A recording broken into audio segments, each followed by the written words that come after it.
Halo teman-teman, kami dari kelas 11 IPA D ingin memperkenalkan diri kami.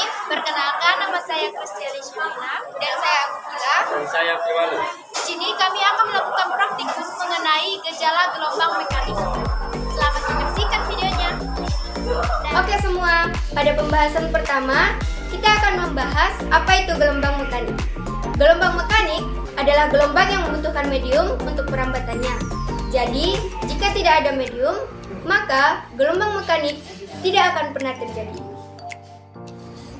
Gelombang mekanik memiliki 4 gejala, yaitu refleksi, difraksi, interferensi, dan refraksi. Untuk mengetahui bentuknya, langsung saja kita ke percobaannya. Alat dan bahan yang perlu disiapkan: wadah,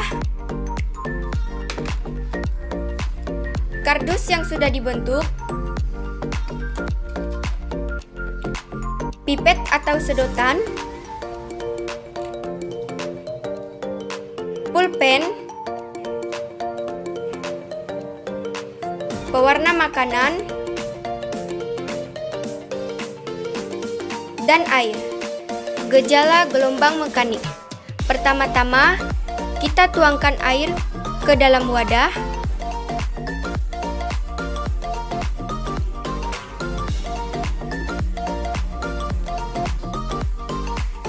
Setelah itu, tuangkan beberapa tetes pewarna makanan agar pada saat melihat gelombang dapat terlihat jelas.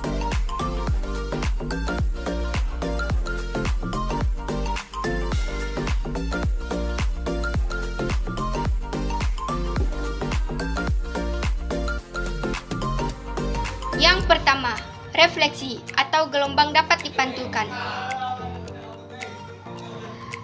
Gelombang dapat dipantulkan apabila mengenai media pantul atau penghalang yang keras. Namun, jika penghalangnya lunak, maka gelombang akan diserap dan bukan dipantulkan. Yang kedua, difraksi atau gelombang dapat dibelokkan. Difraksi terjadi apabila muka gelombang melewati satu celah sempit. Hal ini bisa terjadi karena muka gelombang yang terpotong, sehingga mengalami pembelokan. Yang ketiga, interferensi atau gelombang dapat dipadukan. Interferensi dibagi menjadi dua, yaitu destruktif dan konstruktif. Interferensi destruktif atau tak sefase. Gelombang yang tidak sefase tidak akan menghasilkan perpaduan karena muka gelombang tidak bertemu pada fase yang bersamaan. Interferensi konstruktif atau sefase.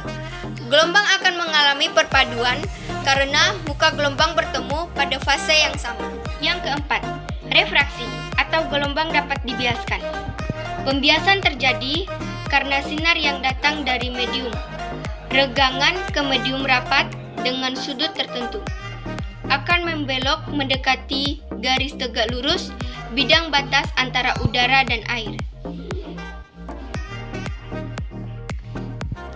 Kesimpulan.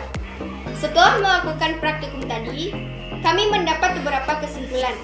Yang pertama, praktikum tadi membuktikan bahwa gelombang mekanik membutuhkan medium untuk perabatannya. Yang kedua, semakin sempit celah karton yang digunakan pada tengah wadah, maka gelombang yang dihasilkan akan semakin pendek. Begitupun sebaliknya, semakin lebar celah karton yang digunakan, maka akan semakin panjang gelombang yang dihasilkan. Yang ketiga, atau yang terakhir adalah gelombang mekanik ini terjadi di kehidupan kita sehari-hari juga loh. Seperti gelombang air laut, gelombang gempa, gelombang suara, dan gelombang tali yang masih banyak lagi. Sekian praktikum tentang gejala gelombang mekanik dari kelompok kami. Mohon maaf jika ada kesalahan dan terima kasih.